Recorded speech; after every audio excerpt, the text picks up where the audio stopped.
Être présent dans les activités quotidiennes signifie être pleinement attentif et engagé dans ce que vous faites à chaque moment, sans être distrait par des pensées sur le passé ou le futur. C'est une façon de vivre le moment présent, de manière consciente, que ce soit en mangeant, en travaillant, ou en faisant n'importe quelle tâche quotidienne. Cela peut contribuer à réduire le stress et à rendre votre vie plus enrichissante. Découvrons un enseignement de Eckhart Tolle sur le sujet de comment pratiquer la présence dans les activités quotidiennes.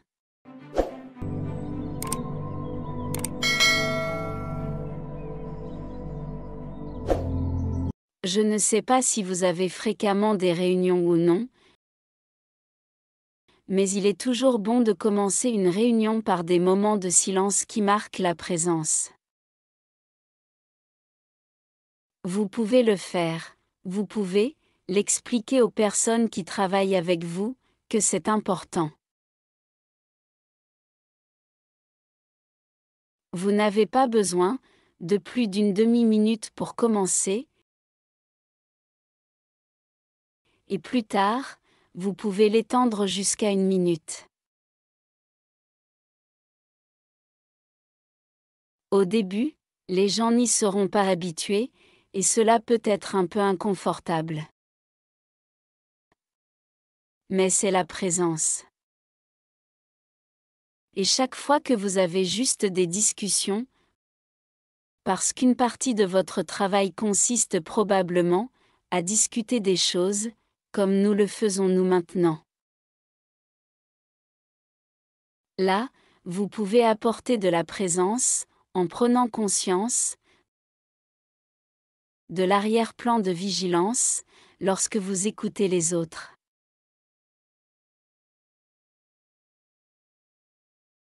Car ainsi, vous accédez également à la partie la plus créative de votre mental, mais ce n'est pas votre mental. C'est plus profond que votre mental. Vous accédez à une intelligence plus profonde, et vous obtiendrez alors probablement de meilleures réponses et solutions. Donc, vous apportez le calme dans une discussion, mais pas en disant à qui que ce soit, ni à quiconque que vous le faites. Vous n'avez pas besoin de ça. Vous venez de prendre conscience, disons les choses ainsi. Vous devenez conscient de votre propre vigilance en écoutant. Il y a une grande présence à travers laquelle vous écoutez, et c'est très intelligent. Vous ne préparez rien mentalement, vous ne jugez pas immédiatement ce qu'une personne dit. Vous vous donnez un espace, et il y a un espace de vigilance.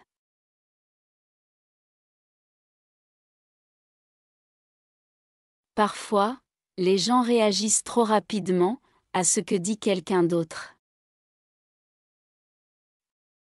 Et ils disent immédiatement « Oh non, je ne pense pas que ça va marcher ».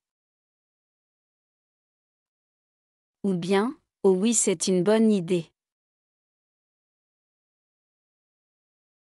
Mais ils ne lui ont pas vraiment donné de l'espace.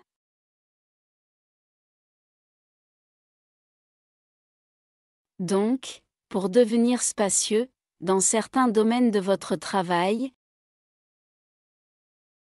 vous ne pourrez peut-être pas vraiment le maintenir tout le temps. Mais, un domaine est celui où vous communiquez avec les gens. Normalement, cela vous entraînerait complètement dans le mental et dans la pensée.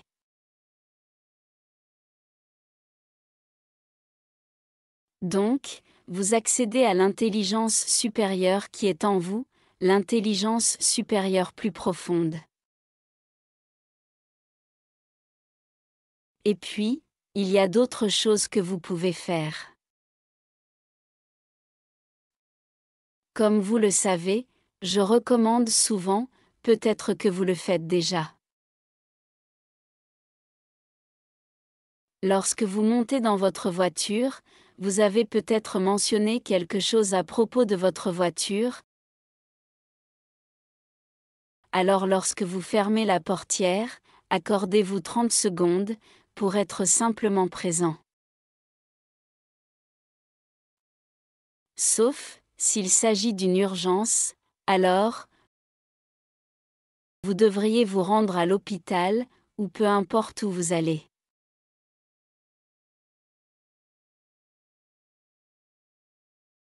Donnez-vous 30 secondes, mais cela doit être fait de la bonne manière.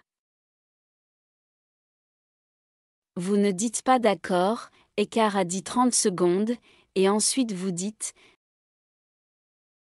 d'accord, c'est bon on y va, et vous vous efforcez simplement de sortir des 30 secondes.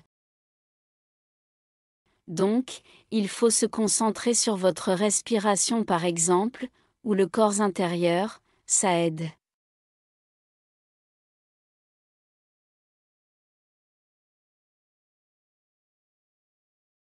La prise de conscience du corps intérieur est la pratique de l'être. Donc, vous apportez un peu d'être dans le faire. À un moment donné ou plus tard, les deux fusionneront complètement. Vous pouvez probablement, pour les choses que vous faites fréquemment, les choses tous les jours, là vous pouvez apporter une prise de conscience, afin que ça ne soit pas un moyen pour une fin, et peut-être créer un petit espace. Ayez donc un certain nombre d'espaces pendant la journée.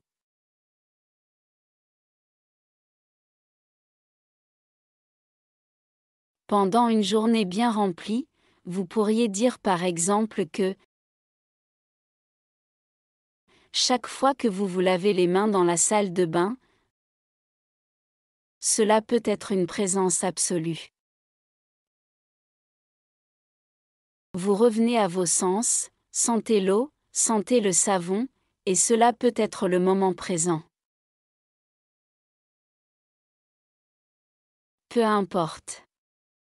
Vous pouvez probablement faire une liste des choses que vous faites tous les jours.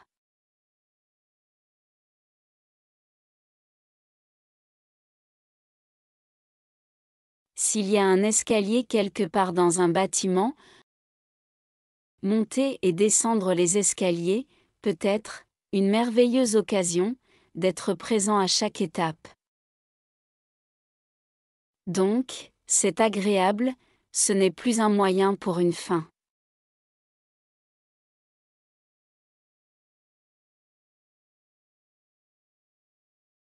Je suggérerais donc, de dresser une liste de choses que vous faites tous les jours,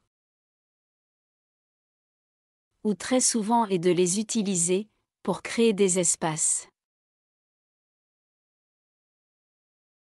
Donc, vous avez ces pratiques très brèves d'apporter des espaces.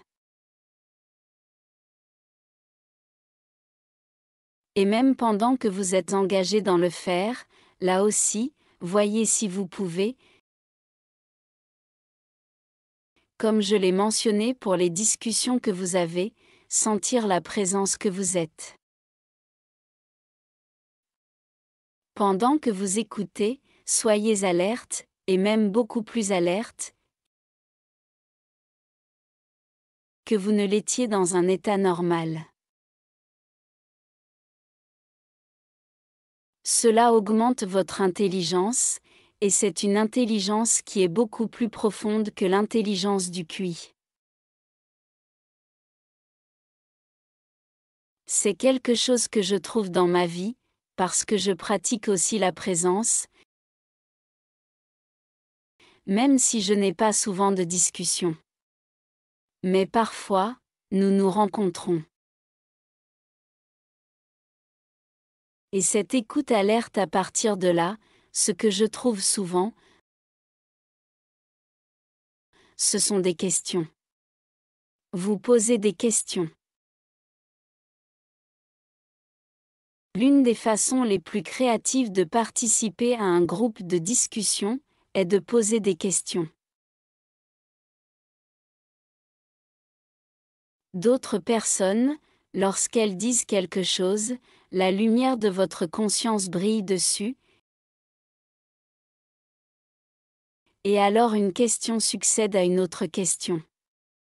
C'est dans le processus créatif de trouver des solutions et des réponses. Ceci est souvent négligé, surtout quand vous êtes très identifié avec votre mental.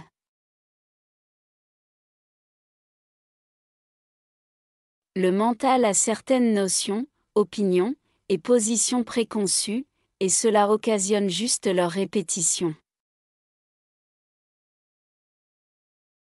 Ainsi, quand quelqu'un propose une idée totalement nouvelle, si vous êtes très identifié avec votre mental,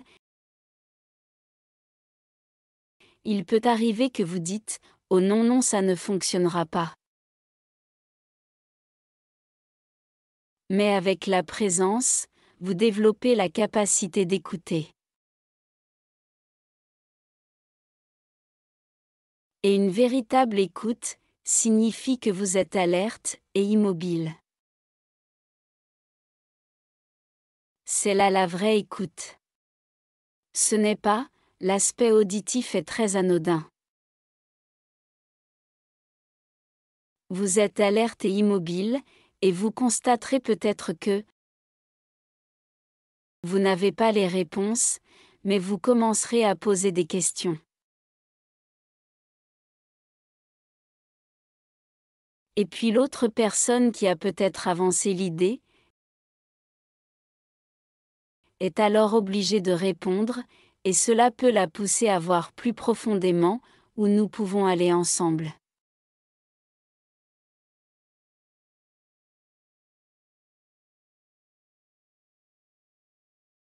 Donc, l'une des choses les plus créatives, et les personnes très créatives dans ce genre d'environnement, ce sont celles qui posent le plus de questions. C'est ainsi que toute la philosophie de Socrate s'est développée. Parce que, vous savez, cela s'appelle la méthode socratique. Quelqu'un vient poser une question à Socrate, mais Socrate a d'autres questions pour lui. Et ainsi, il passe d'une question à une autre, et à une autre.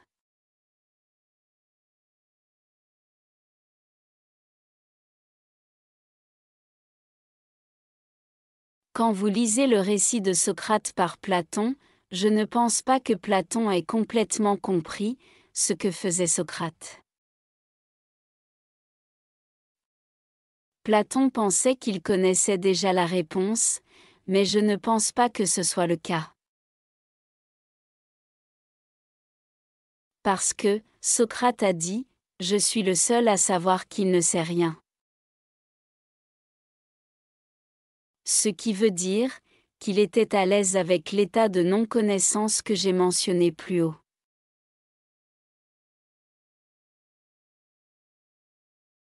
Et à partir de cet état de non-connaissance, des questions surgissent souvent, et dans ces questions, des réponses viennent soudainement. C'est une entreprise commune.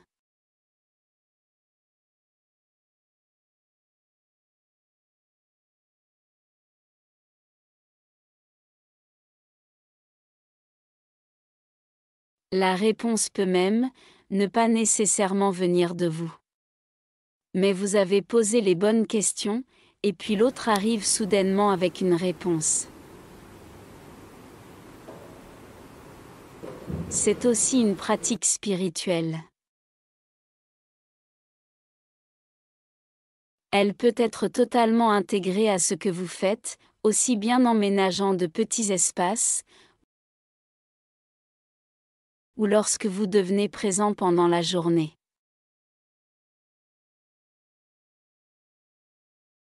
Dans de nombreux domaines, peut-être que le plus difficile sera d'être sur l'écran d'ordinateur et être présent. Mais là, vous pouvez pratiquer autant que possible de petits rappels. Avoir un petit rappel à côté de l'ordinateur portable, ou quel qu'il soit. Et j'ai un petit rappel pour par exemple, être dans son corps, avoir une conscience corporelle intérieure.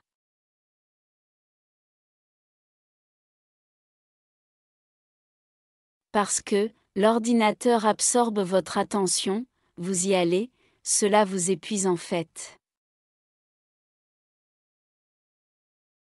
Au bout de quelques heures, cela vous épuise en énergie. Votre énergie se dissipe, elle est consumée, parce que toute votre concentration est là-dessus. Il est donc doublement important de ne pas la maintenir en permanence. Mais ayez quelques petits rappels, même pendant que vous écrivez, ou lisez quelque chose.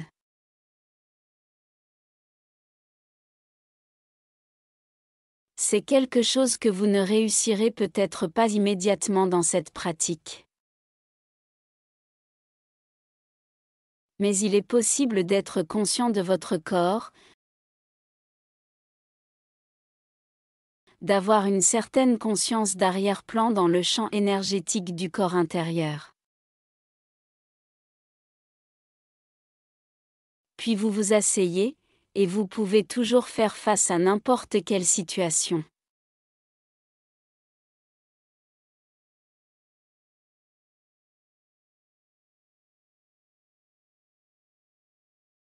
Être totalement présent fait travailler tout le corps. Lorsque vous êtes présent avec tout votre corps, c'est donc quelque chose à faire.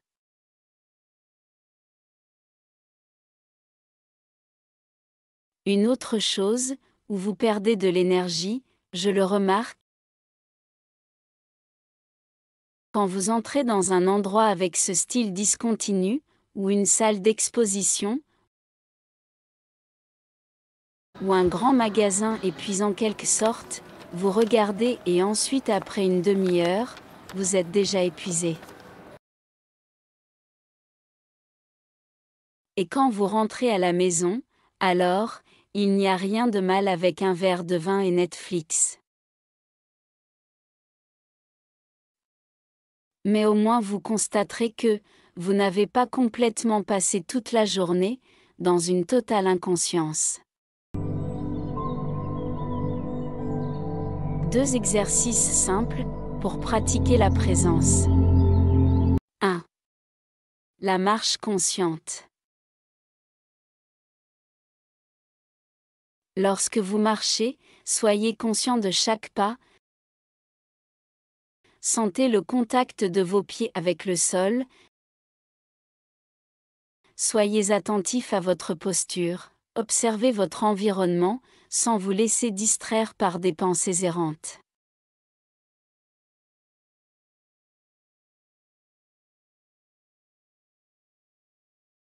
« 2. L'observation des sensations corporelles. Asseyez-vous confortablement, et concentrez-vous sur les sensations de votre corps. Identifiez toute tension, ou détente, dans différentes parties de votre corps. Prenez note des sensations physiques, sans jugement.